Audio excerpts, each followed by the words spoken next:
Programme में आपको खुशामदीद कहते हैं। मैं असदुल्ला खान हूँ। बजट जो कल पेश किया गया है उसमें कई ऐसे पहलू हैं जिसको सराहा जा रहा है। हुकूमत के अलावा आवाम के बहुत से हल्के, ताजरों के बहुत से हल्के और कहीं कहीं पर अपोजिशन से ताल्लुक़ रखने वाले लोग भी इस बजट के कुछ हिस्सों की तारीफ़ कर रहे हैं। अब इसमें जो पॉजिटिव चीज़ें हमारे सामने आई हैं उसमें एक तो ज़ाहिर है कई सेक्टर्स में जो टैक्सेस में छूट दी गई है उसको सराहा गया है कि इससे तजारत में इजाफा होगा। फिर हम IT को के हवाले से जो अहदाफ तय किए गए हैं और ई-कॉमर्स के हवाले से जो अहदाफ तय किए गए हैं, फिर तरक्याती बजट में जो 600 से बढ़ाकर 900 अरब किया गया है उस पर इस बजट में तारीफ़ की गई है जो रद्दमल सामने आया है। फिर तरसीलात ज़र का 29 बिलियन डॉलर तक पहुँच जाना, किसानों की आमदन 3100 अरब रुपए होना जो कि 32% इजाफा है पिछले साल की निस्बत। फिर एक्सपोर्टर्स को दी जाने वाली मराहत, उनके रिबेट्स और रिफंड्स में जो है उनको उनकी अदायगी। और फिर इसके अलावा हम देखते हैं कि तमाम ही सेक्टर्स में ग्रोथ हुई है पिछले एक साल में, यानी ज़राअत में, सनत में, सर्विसेज में, लार्ज स्केल मैन्युफैक्चरिंग जो है उसमें 9% की ग्रोथ है। तो इन तमाम सेक्टर्स में ग्रोथ जो है वो एक पॉजिटिव चीज़ देखी जा रही है। फिर करंट अकाउंट खसारे का तो हुकूमत बहुत क्रेडिट लेती है कि 20 अरब डॉलर के खसारे से उठाकर हम इसको ले गए हैं, 800 मिलियन सरप्लस हमने कर दिया है।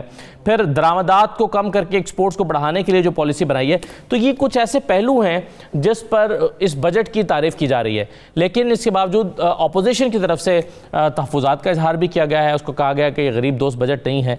किस बुनियाद पर अपोजिशन के एतराज़ात हैं और कौन से पॉइंट्स ऐसे हैं जिसका हुकूमत एक ऐसा क्रेडिट ले रही है जिसके नतीजे में सस्टेनेबल डेवलपमेंट होगी और इसी पॉइंट ऑफ व्यू से जो है गवर्नमेंट ने इस बजट को बनाया है। तो इन तमाम पहलुओं पर हम हुकूमत का, अपोजिशन का और तज्ज़ियाकारों का मौक़िफ़ आज के प्रोग्राम में लेंगे। हमारे साथ जावेद अब्बासी साहब मौजूद हैं, मुस्लिम लीग नून के रहनुमा हैं। जावेद अब्बासी साहब खुशामदीद प्रोग्राम में। सेनेटर एजाज चौधरी साहब हमारे साथ मौजूद हैं, पाकिस्तान तहरीक इंसाफ के साथ आपका ताल्लुक है, बहुत शुक्रिया सेनेटर साहब। और मकबूल जान साहब हमारे साथ मौजूद हैं, सीनियर तज्ज़ियाकार हैं। इरशाद अहमद आरिफ साहब हमारे साथ मौजूद हैं। तमाम मेहमानों को खुशामदीद। सबसे पहले जावेद अब्बासी साहब, कैसे आप इस बजट को देख रहे हैं? बहुत सारे लोगों के ख्याल में ये बहुत अच्छा बजट है, आपके इस पर तहफ़्फ़ुज़ात क्या हैं? बिस्मिल्लाहिर्रहमानिर्रहीम, बहुत शुक्रिया। देखिए, कौन खुश नहीं होगा अगर पाकिस्तान में खुशहाली आए, पाकिस्तान में बेहतरी आए, पाकिस्तान से गुर्बत का खात्मा हो, पाकिस्तान में महंगाई का खात्मा हो। लेकिन मैं सिर्फ वज़ीर ख़ज़ाना शौकत अज़ीज़ साहब ने जो कुछ ही हफ्ते पहले जब जहाँ शेख हफीज़ साहब को फारिग किया गया है और उनको भेजा गया और शेख हफीज़ साहब के खिलाफ ये एलिगेशन लगाए गए थे, वो इस मुल्क की इकानमी को बेहतर करने में नाकाम हो गए हैं। उन्होंने इस मुल्क की इकानमी जो है उससे बहुत डुबो दिया है। और उस वक्त जब उन पर एलिगेशन लगाया गया था तो ये भी था कि जो आसमान पर कीमतें पहुंच गई उन्हें कंट्रोल करने में भी वो नाकाम रहे हैं और गवर्नेंस के भी बड़े सीरियस इशू थे। और ये मामला जब फाइनेंस मिनिस्टर मौजूदा जो एडवाइज़र हैं प्राइम मिनिस्टर के शौकत तरीन साहब आए तो उन्होंने ये अल्फाज दोहराए। उन्होंने कहा कि हम उस नैच पे पहुंच गए हैं कि अब अगर बहुत ही मुश्किल है कि चीज़ों को हम ठीक कर सकें। फिर एकदम इन पिछले 4 हफ्तों में एक वावेला ज़रूर मचा है। उन्होंने कहा जी कि हमारी जो ग्रोथ है वो बढ़ गई है। पहले 4 पॉइंट का कुछ कहा गया है, फिर 3.90 का कहा गया है, फिर इससे भी ज़रा पीछे हटना पड़ा। मैं ये सोचता हूँ कि बजट का फ़ायदा, बजट किसके लिए है? वो आवाम के लिए है, वो पाकिस्तान के लोगों के लिए है। क्या जावेद भाई साहब, आपको शौकत तरीन साहब के पहले बयान पर एतराज़ है जो उन्होंने दिया था, या आप 4 हफ्तों के बाद जो बयान दिया इस पे आपको इस पे एतराज़ है? यानी ये सही नहीं है, वो सही नहीं है? मैं कहता हूं कि कोई एक जरूर गलत है उनका। इस तरह आपकी खुशी खातिर इस तरह कह लेते हैं कि वो इसलिए भी ठीक था कि जब हटाया गया है शेख हफीज साहब को, तो अगर इतना ही अच्छा काम कर रहे होते शेख हफीज साहब तो उनको हटाते ना। और अगर शेख हफीज साहब ने बुरा काम किया था तो ये 4 हफ्तों में मुल्क में कौन सा इनकलाब आ गया है कि फिर तरीन साहब ने एकदम हुकूमत तो नहीं हटाना चाहती थी, वो तो आपने उनको जो है वो सेनेटर बनने नहीं दिया ना, वो तो नहीं हटाना चाहती थी हुकूमत। नहीं, एलिगेशन ये नहीं था, वो पहले भी सेनेटर नहीं बन सके थे, वो काम कर रहे थे। मैं जो बात ज्यादा जरूरी समझता हूँ आपके सामने करता हूँ, आपके बड़े ऑनरेबल गेस्ट हैं वो भी इस पर रोशनी डालेंगे कि हमें इस वक्त देखना है कि पाकिस्तान के मामलात क्या हैं। पाकिस्तान में पिछले 2.5 सालों में कुछ 400 से 500% कीमतें जो है वो बढ़ी हैं। आप अदवायात की कीमतें देख लें, आप चीनी, आटा और रोजमर्रा की चीजों की कीमतें देख लें, आप इलेक्ट्रिसिटी के बिल जो है टैरिफ वो देख लें, आप सुई गैस के बिल जो है वो देख लें। वो पाकिस्तान की आवाम में इस वक्त शिक्कत ही नहीं रही, ताकत ही नहीं रही कि वो ये बिल अदा कर सके, वो मार्केट से चीजें खरीद सके। अब पाकिस्तान की आवाम के लिए क्या खुशखबरी आई है कि क्या इस बजट से कुछ चीजें महंगी सस्ती हो जाने का इम्कान है? बिल्कुल नहीं है। क्या आइंदा पेट्रोलियम बढ़ेंगी। खुद उन्होंने कहा कि हमने इतनी बड़ी लेवीज लगाई है कि इंटरनेशनल प्राइस के साथ हमने लिंक किया है कि अगर वो बढ़ेंगी तो वो बढ़ेंगी, और जब पेट्रोलियम कीमतें बढ़ती है तो सब बाकी कीमतें भी बढ़ती हैं। अब जो इतनी बड़ी महंगाई के दौर में अगर आप सरकारी मुलाजमीन को आपने ये जो बहुत ही मामूली था इजाफा, आप इन्फ्लेशन के साथ उसका मुकाबला करते कि महंगाई कितनी हुई है, क्या इसमें कोई गुजारा कर सकते हैं, या जो उनकी पेस बढ़ाई की स्केल है वो बहुत थोड़ा है। मैं समझता हूँ कि इससे पाकिस्तान की अवाम में ये तो एक अदाद और शुमार बता दिया गया। हमारी हुकूमतों में इस तरह बजट जब भी होता था एक गोरख धंधा है कि ऐसा दिखाया जाता था कि ये सेल हो सके, लेकिन इससे मुझे ये नहीं लग रहा कि पाकिस्तान हालात ना तब अच्छे थे जावेद साहब, ना हालात अब अच्छे थे ना अब अच्छे थे, लेकिन बजट आएगी उनकी जिंदगी में कोई बेहतरी आएगी, मैं ऐसा नहीं देख रहा। अच्छा चलें, आप कह रहे हैं कि लोगों की जो हैसियत है वो तब्दील नहीं होगी और उनकी मुआशी हैसियत में बेहतरी नहीं आएगी। अब इस पर एजाज चौधरी साहब आपका क्या रद्दअमल है दो चीज़ों पर? एक तो वो कह रहे हैं कि शौकत तरीन साहब 4 हफ्ते पहले कह रहे थे कि बेड़ा गर्क हो गया मैशत का, 4 हफ्ते बाद जो बजट पेश कर रहे हैं उसमें कह रहे हैं हुकूमत ने इमरान खान साहब का विजनरी लीडर हैं इसलिए देखें इतना ज़बरदस्त पाकिस्तान में तरक्की हुई है। तो किस बात पर यकीन करें, पहले वाली पर दूसरे वाली पर? दूसरा नुकता उनका है जिसका आप जवाब दीजिएगा कि महंगाई की शरह में इजाफा हो रहा है तकरीबन 10% सालाना के हिसाब से, तनख्वाहें आप 2 साल के बाद बढ़ा रहे हैं सिर्फ 10%, तो इस हिसाब से तो कम से कम 20% बढ़नी चाहिए थी। जी बहुत शुक्रिया, बिस्मिल्लाहिर्रहमानिर्रहीम। असद भाई, अगर तो आप मुझे ये चाहेंगे कि मैं जावेद अब्बासी साहब को समझा सकूं तो मैं पहले ही माज़रत ख़्वाह, मैं नहीं उन्हें समझा सकता। मैं आपसे सिर्फ ये बात अर्ज़ करता हूं कि शौकत तरीन जब हुकूमत से बाहर थे तो उन्हें जो भी तबसरा वो करना चाहते थे उन्हें मालूमात मुकम्मल नहीं हो ही नहीं सकती किसी को जो हुकूमत से बाहर बैठा हुआ हो। तो उनका पहला तबसरा भी दुरुस्त था, और जब वो अंदर आए और उन्होंने आके सारे हालात का जायज़ा लिया तो मेरा ख्याल है उनका दूसरा तबसरा भी सही है। अब आ जाइए कि यानी महंगाई जो है, अगर इन 15 महीनों के कोविड के अंदर 5 महीने लॉकडाउन और कर्फ्यू के गुजरें और दुनिया की सारी मईशतें ज़मीन बोस हो जाएं, बल्कि मनफी के अंदर चली जाएं, तो जी अल्लाह का मैं शुक्र अदा करता हूं कि पाकिस्तान वैसी सूरत हाल से दो चार नहीं हुआ। और उसने गुज़श्ता 6 से 8 महीने के अंदर जो पॉलिसीज़ पिछले साल यानी पैकेज दिए गए थे बिलखुसूस इंडस्ट्री को और आम आदमी की बेहतरी के लिए, उसने काम करना शुरू किया। और कंस्ट्रक्शन का जो पैकेज किया गया था उसने काम करना शुरू किया, यानी जिसके नतीजे में एक्सपोर्ट्स में इजाफा हुआ, जिसके नतीजे में यानी ये मुझे कहा करते थे अपनी हुकूमत के दरमियान के चौधरी साहब आपको मईशत की समझ नहीं है, ये देखिए आसमान की तरफ चढ़ गई है स्टॉक एक्सचेंज, स्टॉक मार्केट। तो मैं इनको जवाब इन्हीं की जुबान में देता हूं कि ये देखिए कहां तक चली गई है, तारीख में कभी स्टॉक एक्सचेंज इतनी ऊपर नहीं गई। लेकिन मेरा ख्याल है कि ये नाकाफी है बात। नहीं, लेकिन वो जो कह रहे हैं कि वो कह रहे हैं कि आप के अंदर गरीब आदमी, तो अभी महंगाई में आपने इजाफा करना है, बिजली की कीमतें आपने बढ़ानी है, पेट्रोल की कीमतें आपने बढ़ानी है, उसका इम्पैक्ट आएगा। तो महंगाई में आपने इजाफा करना है तो गरीब आदमी तो पिसेगा मजीद, ये उनका नुकता है। देखिए मैं आपसे अर्ज करता हूं, ये फैसला हो चुका है कि बिजली की कीमतों में हम इजाफा नहीं करेंगे, और IMF को भी हमने बता दिया है अगले 2 साल ग्रोथ करना चाहते हैं लेकिन सस्टेनेबल करना चाहते हैं, ऐसी कि आपकी डिक्टेशन हम न लें। सस्टेनेबल ग्रोथ उसी सूरत में हो सकती है पाकिस्तान में कि आप IMF की डिक्टेशन न लें, उनका सामना करें और उन्हें बताएं कि जो मुआहदे पिछली हुकूमतें करके गई हैं IPPs के हवाले से, उसके अंदर we are bound to increase the circular debt. कोई दुनिया का बड़े से बड़ा मईशत दान, खुद जावेद अब्बासी साहब भी इसको डिनाई नहीं कर सकते कि अगले साल ये 1500 अरब रुपए तक 2023 तक पहुंच जाएगा जो सर्कुलर डेट है। ये जो अरब तक नहीं से 3000 अरब तक काम हुआ है सर, अभी 2200-2300 तो इससे भी ज्यादा 3000 पे पहुंचेगा। मैं अर्ज कर रहा हूं ना, अब मैं ऐड कर रहा हूं ना जी उसको, तो ये उससे भी बढ़ जाएगा। तो इसलिए गरचे मैं सोख्ता सामा हूं तो ये रूज़े स्याह खुद दिखाया है मेरे घर के चिरागों ने मुझे। मैंने तो ये नहीं मुआहदे किए थे कि राइट सर, ये बात तो बिल्कुल ठीक है। जो IPP के मुआहदे दुनिया भर को बिजली मिल रही है, 7 सेंट की हमें मिल रही है, सेंट की यहाँ पर, तो जाहिर है कंपेटिटिवनेस से मुतासिर हो रही है। एक छोटा सा ब्रेक ले लेते हैं जी, ब्रेक के बाद वापस आके मैं औरिया साहब और शाह साहब की राय लेता हूँ, ब्रेक के बाद वापस आते हैं।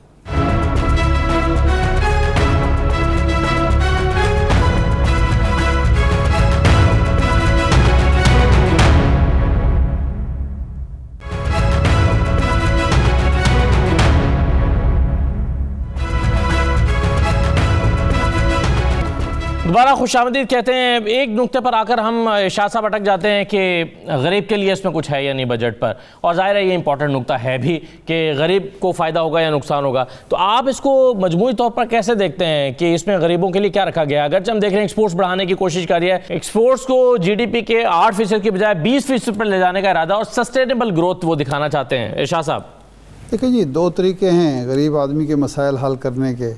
एक तो यही है कि आप बैरूनी कर्ज़े लेते रहें और सब्सिडी देते रहें, ना बिजली की कीमत बढ़ाएं, ना पेट्रोल की कीमत बढ़ाएं, और ज़राअत को भी, इंडस्ट्री को भी इतनी सब्सिडी दे देंगे या नोट छाप कर उसके लिए फिर आपको कर्ज़े लेने पड़ेंगे ना। फिलहाल कितना नोट, इन्फ्लेशन कितने लाएंगे आपको।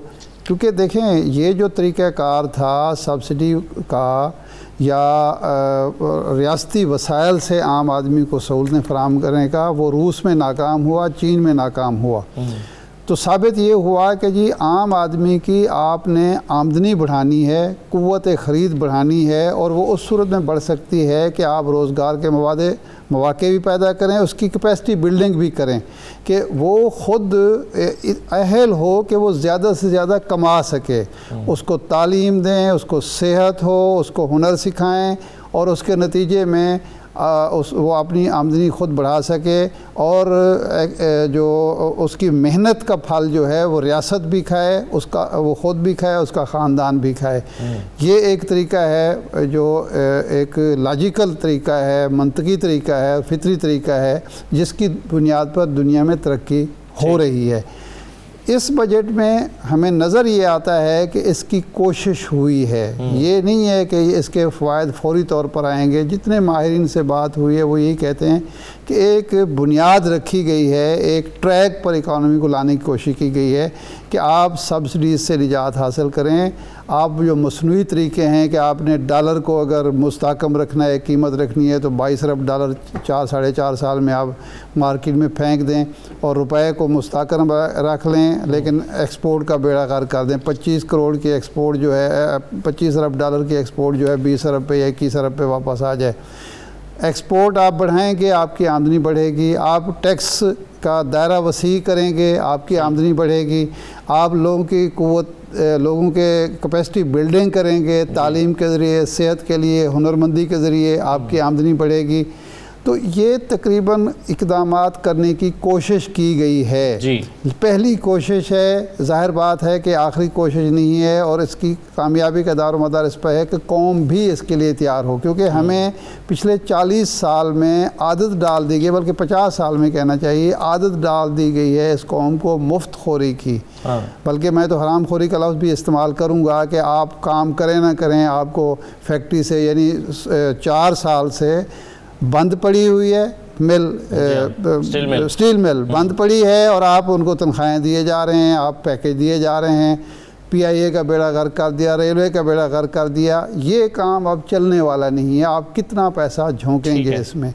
तो तरीक़ेकार यही है। इसमें 2 साल मुश्किल के कटे हैं। मज़ीद अगर कौम 2 साल मुश्किल और बर्दाश्त करके और वो मसनूई तरीके जो थे उनको तर्क करके अपनी मेहनत, एक तो हम पाँव फैलाएं अपनी चादर के मुताबिक, मेहनत का खाएं, मुफ्त का ना खाएं, काम करें और उसका अजर, माकूल अजर लें, तो ये तरीका है। लेकिन इसमें जो अभी कमी नज़र आती है वो ये है कि कोशिश ये करनी चाहिए कि आपकी एग्रो बेस्ड इंडस्ट्री जो है वो आपको बढ़ानी पड़ेगी, उसको मजबूत बुनियाद फराहम करनी पड़ेगी। रज़ाक दाऊद साहब कह रहे थे कि इस वक्त आपकी जो अगर 25 अरब डॉलर की भी एक्सपोर्ट हैं तो उसमें 15 अरब डॉलर सिर्फ टेक्सटाइल का है, और इसको हम 20 अरब डॉलर करना चाहते हैं। तो आप लेकिन इसकी बेस वाइड करनी पड़ेगी और एग्रो बेस्ड करनी पड़ेगी। देखें 15 अरब डॉलर की आप टेक्सटाइल अगर आपकी है और लाने हैं तो आप क्या फिर रिलाय करेंगे इंपोर्ट पे, या आपकी अपनी कपास जो है उसकी पैदावार बढ़नी चाहिए। कपास का आपने बेड़ा गर्क कर दिया, कपास का रकबा ही आपने महदूद कर दिया और उसकी फी एकड़ पैदावार भी कम कर दी। आपको बीज सस्ते करने पड़ेंगे, आपको ज़री अद्वियात सस्ती करनी पड़ेगी, आपको ज़री कॉटन रिसर्च इंस्टीट्यूट जो हैं उसको एम्पावर करना पड़ेगा, उनकी तनख्वाहें अदा करनी पड़ेगी जो 6 महीने पड़ेंगे, और आपको जो मशीनरी है खुद तैयार करनी पड़ेगी बजाय इसके कि वो बाहर से छोटी छोटी मशीनरी। बिल्कुल सही है। तो आप ये कह रहे हैं कि एक्सपोर्ट के हवाले से एक्सपोर्ट आपने बढ़ानी है तो उसका आपको कोशिश होनी चाहिए कि उस एक्सपोर्ट को बढ़ाएं जिसका खाम माल आप खुद तैयार करते हैं, ताकि आपको आपकी इंपोर्ट कम रहे। आपका अगर आलमी मार्केट से जब लिंक करेंगे, खा दालों को लिंक करेंगे, खा किसी और चीज़ को लिंक करेंगे, तो उसके नतीजे में आप हमेशा मुश्किलात का शिकार रहेंगे। लेकिन अगर आपका खाम माल अपना होगा तो उसके नतीजे में आपका बैरूनी इन्हिसार ख़त्म होगा, आपकी आमदनी मजीद बढ़ेगी। बिल्कुल सही है, ये वैल्यू एडेड चीजें आप तैयार ये बात सही है। और गवर्नमेंट इसके लिए जो है लाइफ स्टॉक में और हलाल फूड में की एक्सपोर्ट्स को बढ़ाने के हवाले से जो है वो हमें काफ़ी दिखाई देता है कि उसमें दिलचस्पी रखती है। लेकिन एक चीज़ औरिया साहब जो हम देखते हैं कि हलाल फूड का तो मसला ये है कि वज़ीर आज़म ने कहा कि गाय भैंसें बकरियां पालें, और लोगों ने मजाक कराना शुरू कर दिया कि भाई ये आमदनी का एक बेहतरीन जरिया है और हमारे देहातों में ये आसानी से कुछ हो सकता है, लेकिन हमने मजाक उड़ा। ठीक है। औरिया साहब जो चीज़ें हम पिछले 5-10 साल में पहली मरतबा होता हुआ देख रहे हैं, मिसाल के तौर पर विदहोल्डिंग टैक्स को ख़त्म करना या कैपिटल गेन टैक्स में जो है वो कमी लाना, आपके ख्याल में ये और इससे तिजारत बढ़ेगी? फिर हम देख रहे हैं कि 3100 अरब तक जो है वो किसानों को की आमदन जो है वो पहुंच गई है, जो कि 32% इजाफा है। गवर्नमेंट IT को फ़रोग देने के लिए इसने ड्यूटी फ्री कर दिया, ज़ीरो रेटेड सेक्टर में शामिल कर दिया IT को, जितनी भी मशीनरी आपको इंपोर्ट करनी है इस हवाले से। अब मैं आपसे जानना ये चाहता हूँ कि कई ऐसी चीज़ें तो हैं ना जो आप देखते हैं कि मतलब डैम्स के हवाले से 91 अरब रुपए मुख्तस किए गए हैं और 10 डैम्स पर काम हो रहा है, तो कुछ चीज़ें तो बेहतर दिखाई दे रही हैं और ये सब इसमें बजट में नहीं, बहुत सारी चीज़ें बेहतर है। मसला सारा ये है कि मैं बहुत अरसे से ये सोचता हूँ कि हमारे यहाँ फैक्ट्स के ऊपर गुफ्तगू क्यों नहीं होती, जज्बातियत की बुनियाद के ऊपर। गुज़श्ता तकरीबन 20 साल से जज्बातियत की बुनियाद पर गुफ्तगू हो रही। अब ये पाकिस्तान के पार्लियामेंटेरियंस हैं हमारे सामने, MPs हैं, सारा कुछ है, वहाँ बैठते हैं। कितना आसान है कि जाके कैलकुलेट करना कि इस दफ़ा जो स्टेट बैंक की रिपोर्ट खोलें कि देखें रेमिटेंसेस कितनी आई थी, आपको पता चल जाएगा कि झूठ नहीं बोल रहे हैं। आपको पता चल जाएगा रेमिटेंसेस जो इंपोर्ट से भी एक्सपोर्ट से भी ज़्यादा आई थी। फिर देख लें कि पिछले साल एक्सपोर्ट कितनी थी, फिर उसको तक कंपैरिजन कर लें, आपको पता चल जाएगा एक्सपोर्ट्स कितनी थी। अच्छा, बहुत सारी चीज़ें हैं जो इस वक्त बुनियादी तौर पर इसमें गवर्नमेंट की पॉलिसी से ज़्यादा अल्लाह तबारक व तआला का एक इनाम और फजल हुआ है। देखिए, आपके एक्सपोर्ट जो है उसके लिए इंटरनल फैक्टर से ज़्यादा एक्सटर्नल फैक्टर से ज़्यादा थे। आपके इर्द गिर्द कोविड आया, इंडिया बांग्लादेश बंद हो गया, आपकी मार्केट्स बढ़ी, लेकिन आपका एक इकदाम तो है ना कि आपने वहां का फिक्स जो है वो टैरिफ रखा और उसके ऊपर लागत कम आई और उन्होंने वहां पर वो करना शुरू कर दिया। दूसरी चीज जो हुई कि आपके इंटरनेशनल, अब कहते हैं जी वहां पर लोग जो थे वो हो गए थे, खर्च नहीं कर सकते थे। अब अपनी माँ, मैं बड़े अजीब आर्गुमेंट देख रहा हूँ कि जी पहले वो वहां जाते थे, वहां जाके क्लब में जाते थे, अपनी अम्मा को पैसे भेज रहे हैं। अब ये कितना लूजी अजीब गरीब आर्गुमेंट। फिर उसके बाद आप जाके देख लें कि आपने 30 साल के बाद आपने डैम बनाया, डैम में इन्वेस्ट किया, उस पर चाइनीज जो है उसकी सॉवरेन गारंटी जब शामिल हुई तो आपका वापडा का बॉन्ड बढ़ गया। पहले लोग कहते हैं कि यार दे आर नॉट सीरियस, हर साल जो है एक एलोकेशन तक नहीं रखते डैम के लिए, और एलोकेशन रखते हैं तो 6 महीने के बाद उसको LNG में कन्वर्ट कर देते हैं। आप देखें ना, यही बादशाह डैम की खान अब्बासी साहब के ज़माने में उन्होंने एलोकेशन रखी और 6 महीने के बाद LNG में उसमें कन्वर्ट कर दे कि नहीं हमने पाइपलाइन बिछाना है। अच्छा, उसके बाद आगे भी सूरत हाल अगर आप बिल्टअप करें तो ये एक कैफियत है। मतलब टिसियान का जो फैसला हुआ है ये बड़ा अजीबोगरीब फैसला है। ये तो इंटरनेशनल, ये जो अपना उसका रेकोडेक का, ये हैरानकुन सी सूरत हाल है। ये वो सारे फैक्टर्स हैं जिनसे मिला के आपको एक पिक्चर दी है। मैं इकोनॉमिक सर्वे देख रहा था, ये इकोनॉमिक सर्वे मुझे पाकिस्तान का सर्वे नहीं लग रहा था। यानी आप मुझे बताइए 70 साल के अंदर करंट अकाउंट डेफिसिट कम तो फलाना कम, ये सर्वे जो है एक दिन में तो नहीं बनते, और ये सर्वे जो है एक पूरी की पूरा रिकॉर्ड है, उस टीम है, वो टीम आके लेके आती है और साल के एंड में आपको पता चल जाता है। असल मसला ये है कि सीरियसली हमने अभी तक सोचा नहीं। सबसे बड़ा इम्तिहान अब आया इमरान खान का कि ये जो कुशन मिला है इससे वो पब्लिक के लिए क्या करते हैं। पब्लिक के लिए बुनियादी तौर पर आपने बेसिकली कीमतें जो हैं उनके लिए आपने 2 चीज करनी होती है, परचेजिंग पावर कैपेसिटी बढ़ानी होती है। कीमतों को कंट्रोल करना जो है ये खालिसतन रसूलुल्लाह सल्लल्लाहु अलैहि वसल्लम की सुन्नत के खिलाफ है। आपके पास एक दफा साहबा पहुंचे, उनका या रसूलल्लाह कीमतें मुकर्रर कर दें। उन्होंने कीमतें अल्लाह मुकर्रर करता है, अल्लाह ही नीचे करता है, और मैं उस हालत में नहीं जाना चाहता अल्लाह के हजूर कि मैंने अल्लाह के किसी हुक्म की नाफरमानी की हो। सही। आपने परचेजिंग पावर कैपेसिटी बढ़ानी होती है। आप एक जिम्मेदार को कहते हैं 100 रुपया उसकी गंदम की लागत है, तुम 90 रुपए में बेचो, क्यों बेचेगा वो जाके स्मगल क्यों नहीं करेगा? वो जाके, तो आपने अगर जिम्मेदार की लागत के मुताबिक उसको 150 रुपए देना है तो आपने अपने लोगों के पैसे बढ़ाने हैं, आपने उनकी तनख्वाहें बढ़ानी है, आपने आम आदमी का मायार जिंदगी बढ़ाना है। आपने अभी भी नहीं किया वो काम जो करना होता था।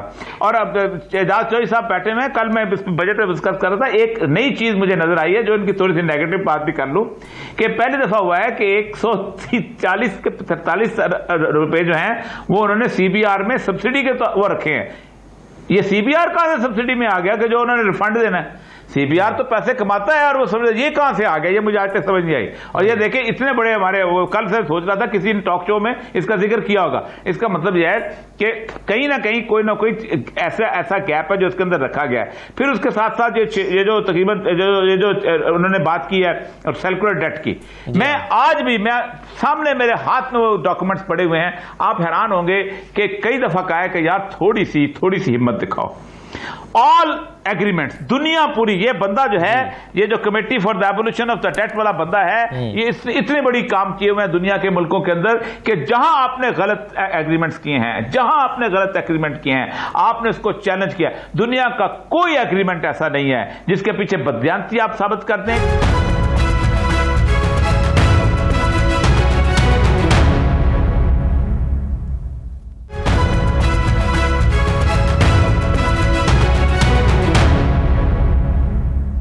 जावेद अब्बासी साहब, पहले आपके तरफ आता हूँ। एक तो आप इसको रिस्पॉन्ड करें कि आप समझते हैं कि ये चलें करप्शन नहीं हुई तो गलती हो गई कि इतने महंगे मुआहिदे IPPs के साथ हुए हैं। दूसरा, मैं आपसे जानना ये चाहता हूँ सर कि कहीं ना कहीं तो आपको इसमें देख रहे हैं ना कि पहली मरतबा जो गवर्नमेंट कह रही है, ये इसको आप डिनाई कर सकते हैं कि करंट अकाउंट खसारा $20 अरब जो छोड़ कर गए थे उसको 800 मिलियन सरप्लस कर दिया इस हुकूमत ने।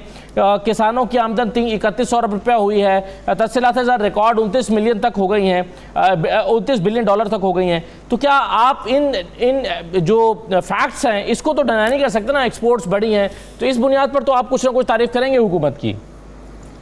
देखिए जी, एक बिजली के कारखाने और IPP के बारे में आपने जो बात की है, वो जब मुस्लिम लीग नून की हुकूमत आई उस वक्त यहाँ 17 से 16 घंटे लोड शेडिंग हो रही थी। न सिर्फ बिजली की लोड शेडिंग थी बल्कि गैस की भी लोड शेडिंग थी। शदीद मौसम था, लोग चिल्ला रहे थे। अभी अगर आप अंदाजा करें कि अगर 2 घंटे भी लोड शेडिंग होती है तो क्या आलम होता है। और जब 16 और 15 घंटे लोड शेडिंग थी, इंडस्ट्री सारी बंद हो रही थी, इन्वेस्टर मुल्क से जा रहा था, उस वक्त ये प्रोजेक्ट जो है, ये 10,000 मेगावाट बिजली जो है वो पैदा करनी बहुत ज़रूरी थी जो सिस्टम में लाई गई है। उस पर डिस्कशन किया जा सकता है, अब भी किया जा सकता है, उस वक्त भी किया जा सकता था कि ये एग्रीमेंट क्या होने चाहिए थे। लेकिन मैं ये कहता हूँ कि अब इतनी बिजली पैदा करने के बावजूद भी आप अंदाज़ा कर लें कि कितनी बड़ी बातें की रही थी मौजूदा हुकूमत के। हम आएंगे न सिर्फ बिजली सस्ती करेंगे पर नए प्रोजेक्ट लगाएंगे, हम डैम्स बनाएंगे, कुछ 100 के डैम के साथ हम नाम लिया गया है। और अभी जो पैसे रखे गए हैं, आप अगर ये कैलकुलेशन कर ले, आपके साथ भी सीनियर टीम बैठी है, तो ये तो मुझे लगता है कि अगर इतने पैसे मुख्तस हुए डैम्बा में तो 30 साल लगेंगे जब ये मुकम्मल करने में। तो ये मुश्किल काम होते हैं जो हमें फैसले करने पड़ते हैं फौरी तौर पर।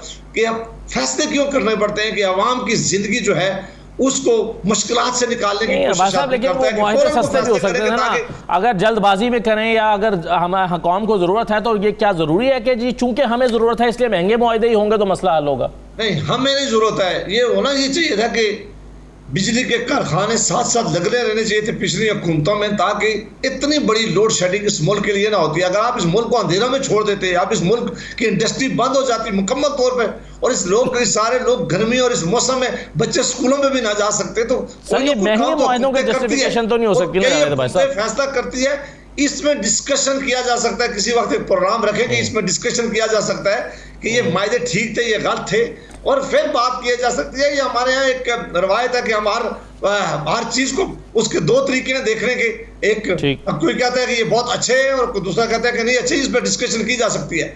अभी एजाज चौधरी साहब ने मेरे बारे में कहा कि मैं बिल्कुल, उनकी मेहरबानी है कि अगर वो मुझे कुछ सिखाएं तो सीखने के लिए इंसान हर वक्त तैयार होता है।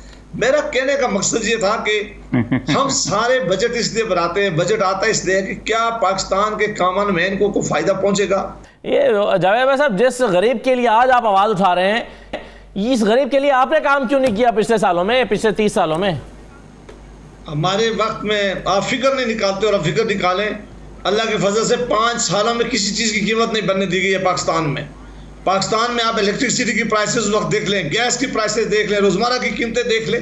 हुकूमतें इसीलिए होती हैं कि हुकूमतें अगर ज़रूरत पड़ती है तो सब्सिडी देती है आम आदमी को, क्योंकि वो आम आदमी की ज़िंदगी बेहतर बनाना चाहती है। वो आम आदमी को इस तरह नहीं छोड़ सकती कि वो भूख से मर जाए, वो इसलिए नहीं छोड़ सकती कि उन्होंने कुव्वत खरीद उनकी ख़त्म हो जाए। जहाँ किसानों को ज़रूरत पड़ती है वहाँ भी सब्सिडी दी जाती है। जहाँ जो हमारा वो सोसाइटी का हिस्सा है जो कोई चीज़ खरीद नहीं सकता, मसलन आटा हुआ, दालें हुई, चीनी और बाकी जो चीज़ें रोज़मर्रा की हैं, या गैस या बिजली, जहाँ हम समझते थे कि ज़रूरत है वहाँ आवाम के लिए, वहाँ हुकूमतें इसीलिए होती है कि काम करती है। हुकूमतों का तरीक़ाकार भी यही है।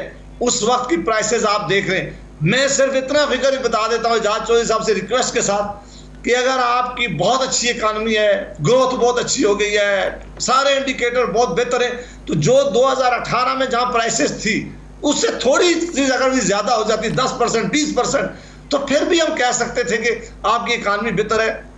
आप उसके और आज की प्राइसेस देख लें, कहीं 350% है, कहीं इससे भी ज्यादा है। कोई एनालिस्ट को सुना था जावेद वैसा, वो कह रहे हैं कि पूरी दुनिया में जो फूड आइटम्स में इन्फ्लेशन जो हम कह रहे हैं 11% हो गई पाकिस्तान में, ये दुनिया में 30 और 40% तक गई है। हमें तो अल्लाह का शुक्र अदा करना चाहिए कि कोविड के एनवायरनमेंट में हम 30% तक फूड इन्फ्लेशन में जा सकते थे। गवर्नमेंट ने बड़ा कंट्रोल किया।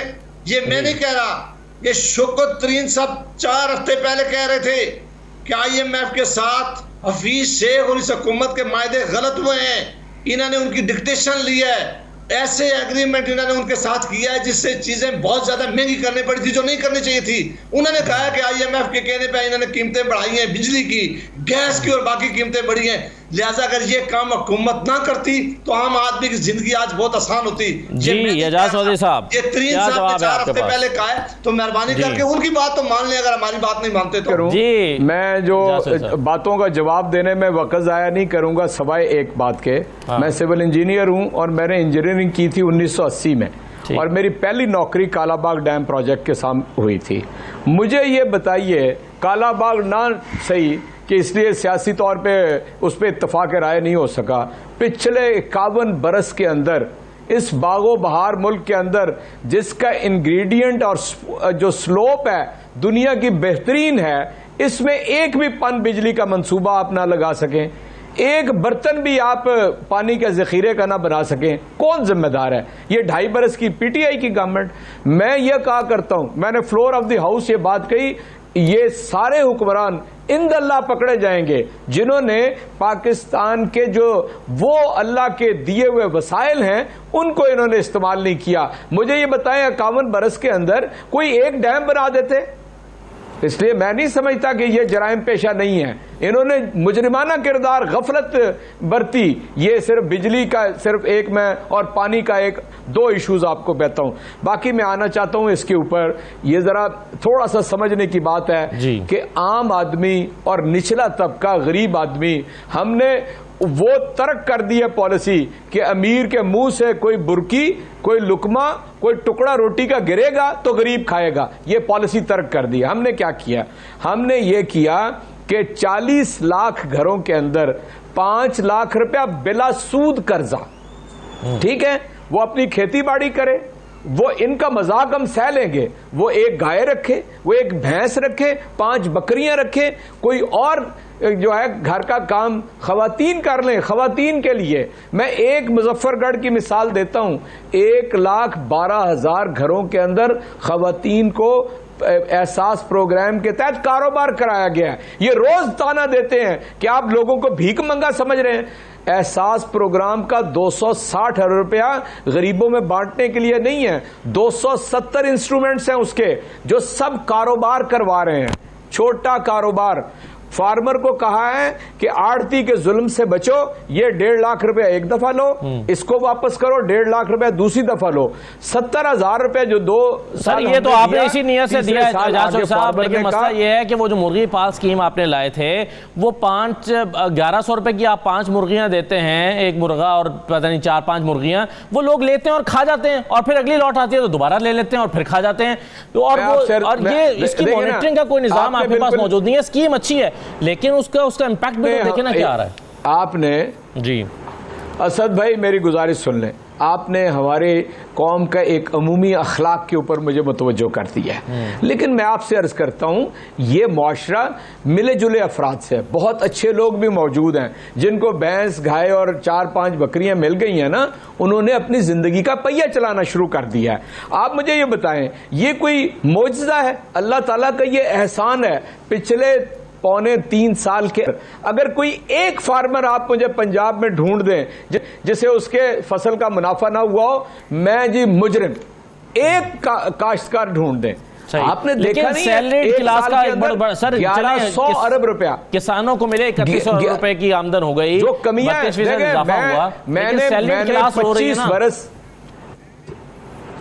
मैं आपसे वो भी अर्ज करता हूं, सैलरीड क्लास का ऊपर हमने 10% इजाफा किया, सूबों के अंदर इंशाअल्लाह ताला ज्यादा मुमकिन है इससे दुगना इजाफा कर दें, और आइंदा आने वाले वक्त में उनको भी इस बात का मौका है कि जो लो इनकम लोग हैं उनके घरों के अंदर एक एक हुनरमंद आदमी जो है उसको तैयार कर रहे हैं। आप इसको समझते नहीं है, एक हुनरमंद आदमी एक घर के अंदर, वो एक सरकारी मुलाजिम होगा तो उसके बेटे होंगे, बेटियां होंगी, एहलिया होंगी, उनको हुनर सिखाएंगे हम। यानी आप इससे इतना बड़ा इनकलाब इसके नतीजे में आ रहा है। 65% हमारी आबादी जो है वो दई आबादी है।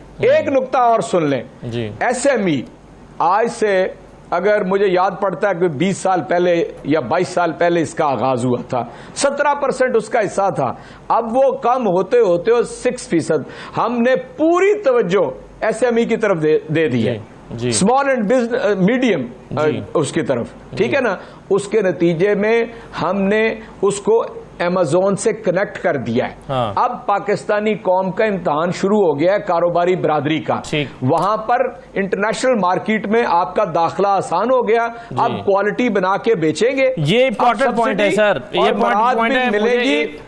हाँ, इसलिए आप ये समझे 40-50 यानी बिलियन डॉलर की एक्सपोर्ट हो सकती है इसके ऊपर। एग्जैक्टली हो सकती है, और ये अगर हो जाती है तो जीडीपी को 20-30% के ऊपर 20% को जीडीपी का सपोर्ट कर रही होगी, वैल्यू एडिशन होगी। एक ब्रेक में ले रहा हूं सर, ब्रेक, छोटा सा ब्रेक लेता हूं, बाद वापस आके इसको कंक्लूड करते हैं जी।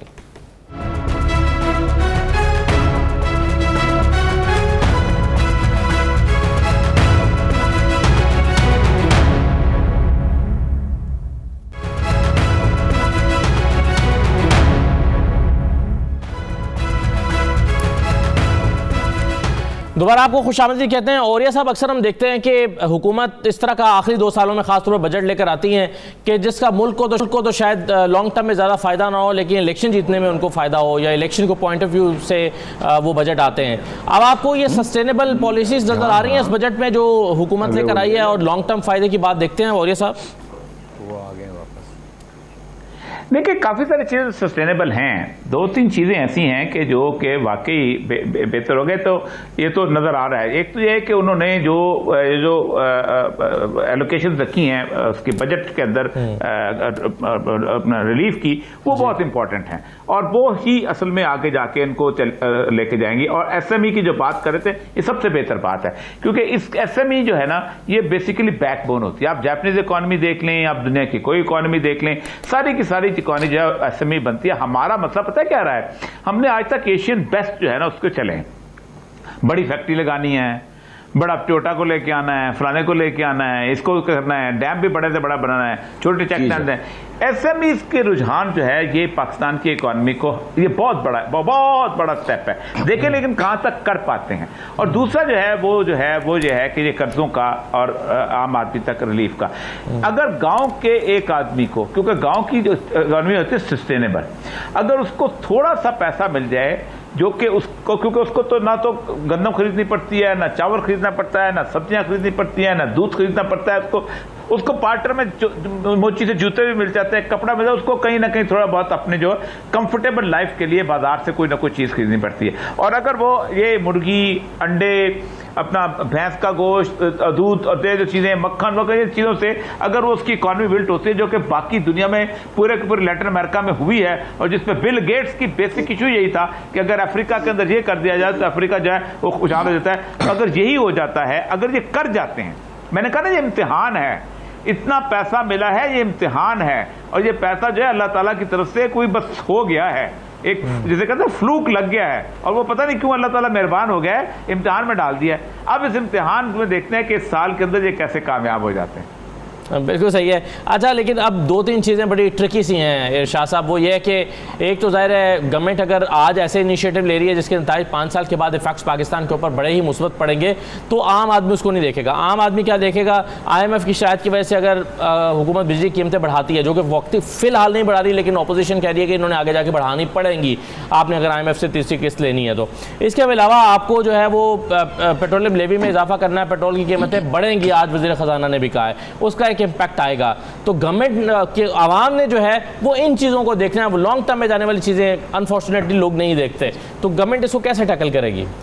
देखें, ये तो करना पड़ेगा। ये बिल्कुल अजीब सी बात है कि मैं अपनी लाइफ कंफर्टेबल करना चाहता हूँ, मैं मेहनत नहीं करना चाहता, मैं कुर्बानी नहीं देना चाहता, ना मैं वक्त देना चाहता हूँ, ना मैं हार्ड वर्क करना चाहता हूँ, और ना जो मुश्किलात रास्ते की हैं मैं उनको सहना चाहता हूँ। चीन ने अगर तरक्की की है तो कई साल तक उन्होंने मेहनत की है, उन्हें भूख बर्दाश्त की है, उन्हें कपड़ा जो मिलता था वो कोटा मिलता था, साल के 2 शर्टें मिलती थी, 2 पैंट मिलती थी, उस पर गुजारा करते थे। ये नहीं हुआ कि उन्होंने कहा कि जी IMF से कर्ज़ा लो, वर्ल्ड बैंक से कर्ज़ा लो, एशियन बैंक से कर्ज़ा लो, हमें तो खाना खिलाओ, मनोसलवा मिलना चाहिए, हुकूमत जाए बाहर में, वो कहाँ से पैसे इकट्ठे करती है।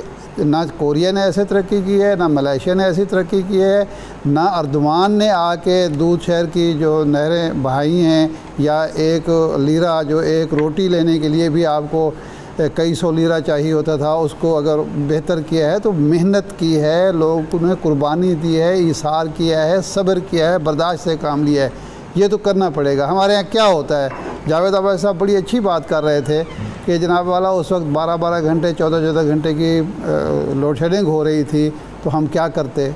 बिल्कुल दुरुस्त बात है कि अगर 12-12 घंटे की लोड शेडिंग लोग बर्दाश्त कर रहे थे तो उन्हें चाहिए था, लोगों का मुतालबा ये होना चाहिए था कि हम ये 12 घंटे की बर्दाश्त मज़ीद 5 साल कर सकते हैं, लेकिन हमें सस्ती बिजली दीजिएगा, महंगी बिजली ना दीजिएगा जिसके नतीजे में हमारी इंडस्ट्री तबाह हो जाए, हमारी एक्सपोर्ट ख़त्म हो जाए और हम मकरूज़ हो जाएं। ये अगर काम 5 साल मुश्किल के बर्दाश्त कर लिए जाते तो फिर आज हम रोने रहे होते। ठीक। औरिया साहब ने बात की कि जनाब वाला वो जो मुआहदे हैं उनको ख़त्म कैसे नहीं किया जा सकता। एक जगह ये बात हो रही थी, आला तरीन सतह पे एक ब्रीफिंग थी, उन्होंने कहा कि जनाब बेशतर मुआहदे जो आपके हैं, जो नवाज शरीफ साहब के दौर में हुए हैं, वो चाइना से हैं। चाइना हमारा दोस्त मुल्क है, और वहाँ अगर करप्शन साबित हो जाए तो वहाँ सज़ाए मौत है। तो आप सज़ाए मौत किसको दिलवाएंगे? उन सरमायाकारों को जो यहाँ पैसे खर्च करने आए, जिन्होंने आपको इंडस्ट्री के लिए बिजली फराम की, उनको फांसी दिलवाना चाहते हैं? या आप जिन लोगों ने रिश्वत दी मुश्किल है और रिश्वत ली वो फांसी पाने के लिए तैयार हैं? आपके यहाँ तो ये एक खेल हो गया कि जनाब नवाज शरीफ साहब 95 में, 96 में, 97 में, 90 इक़्तिदार में आने से पहले यही लोगों को बावर कराया जाते थे कि पैसे खाने के लिए ये IPPs लाई गई हैं। रिश्वत के लिए जरदारी साहब जो मिस्टर 10% हैं, वो इन्हीं की वजह से 10% मशहूर हुए थे। लेकिन अपने दौर में उन्होंने फिर वही काम शुरू कर दिया। और देखें उस वक्त जब ये मुआहदे पहले दौर में बेनज़ीर भुट्टो के दौर में हुए, इंडिया ने जो मुआहदे किए थे वो 2 सेंट पे किए थे, बांग्लादेश ने 2.5 सेंट पे किए थे, और पाकिस्तान ने 6 सेंट पे किए थे। अब ये जो 3.5 सेंट हैं और 4 सेंट हैं, ये कहाँ चले गए? ये सारे के सारे बिल्कुल लोग सही है। के तो ये जेब में गए 90 हैं। से किस्सा चला अगर- रहा है। अगर इनकी जेबों जी। से निकलवा लिए जाएं पैसे तो फिर भी हम पूरे राइट सर, उतर मैं एक सकते चीज़ हैं। बड़ी इंपॉर्टेंट पूछना चाहता हूँ आखिर में। मुझे जावेद भाई साहब ये बताइए कि आपने इस बजट को अपोज करना है, जब ये बजट पास होने के लिए पार्लियामेंट में आएगा आप इसको अपोज करेंगे, और अगर अपोज करेंगे तो इस बजट के किन शिकों की वजह से, किन पॉइंट्स की वजह से आप इसको अपोज करेंगे, या बस आपने आंखें बंद करके अपोज करना है, या आपने कुछ शिकें सिलेक्ट की हैं? मैं फिर अपनी शुरू की बात दोहराता हूँ कि अगर पाकिस्तान की आवाम के लिए कोई बेहतरी आए, खुशहाली आए, पाकिस्तान में खुशहाली आए, पाकिस्तान में इन्वेस्टमेंट आ रही हो, तो हर आदमी पाकिस्तान का खुश होगा, वो अपोजिशन में बैठा हो या हुकूमत में बैठा हो। और कोई इस बात की ना उम्मीद रखता है, ना दुआ करता है, और ना उसे करनी चाहिए कि पाकिस्तान से कोई ऐसी चीज़ आए जो बेहतरी की हो और वो उसे बढ़ा के या उसको बजट को पास होने से रोक रहे हैं सर? नहीं, वो स्पीच का इंतज़ार करें परसों मियाँ शहबाज शरीफ साहब लीडर ऑफ अपोजिशन वहाँ सारे फैक्ट एंड फिगर उनके सामने रखेंगे, चूँकि ये मामला नेशनल असेंबली में होना है, और एक आध दिन का आप इंतज़ार करें और आपके सारे सामने सारी चीज़ें आ जाएंगी कि किन किन बुनियादों पर एक एक चीज़ की बात करेंगे और उनके लोगों आवाम के भी सामने रखेंगे और पार्लियामान के भी सामने रखेंगे, और फिर पार्लियामान जो भी फैसला करे, अभी ये फैसला होना बाकी है। आप ये कह रहे हैं फैसला होना बाकी है। एजाज चौधरी साहब ये बताइए कि कल आपने एक तो हमने देखा कि कल बजट वाले दिन जहांगीर तरीन साहब के साथ मामला तय होते हुए नजर आए, FIA ने जाकर कह दिया कि जी हम तो इनको गिरफ्तार करना ही नहीं चाहते। तो आप बजट पास कराने के लिए आपको खतरा तो नहीं है, नंबर पूरे हैं? जी इंशाल्लाह नंबर पूरे हैं, बजट पास हो जाएगा। दो छोटी छोटी गुजारिशात हैं। आपने पूछा आम आदमी के लिए, पहली बात तो 31 दिसंबर तक पंजाब और KPK में वैसे ही हो चुका है सेहत कार्ड, हर फर्द के घर के अंदर 7.25 लाख रुपया पहले मरले में और 3 लाख रुपया दूसरे मरले में होगा। कम से कम हेल्थ इंश्योरेंस हो जाएगी, उसे ये फिक्र नहीं रहेगा खुदा न खास्ता जच्चगी में या बीमारी में उसके लिए कोई कवर नहीं है, एक बात। दूसरी बात, 20 लाख घर अगर बनना शुरू इंशाल्लाह ताला हो जाएंगे तो आप समझें 3 लाख रुपए हुकूमत देगी सीड मनी, बाकी वो आसान शराइत के ऊपर बैंकों से लंबे अरसे बिल्कुल सही है। अगर ये हो जाता तो इसका बड़ा एक्ट होगा। वक्त खत्म हो गया। बहुत तमाम मेहमानों का प्रोग्राम में शिरकत करने के लिए इजाज़त दीजिए। अल्लाह हाफिज़।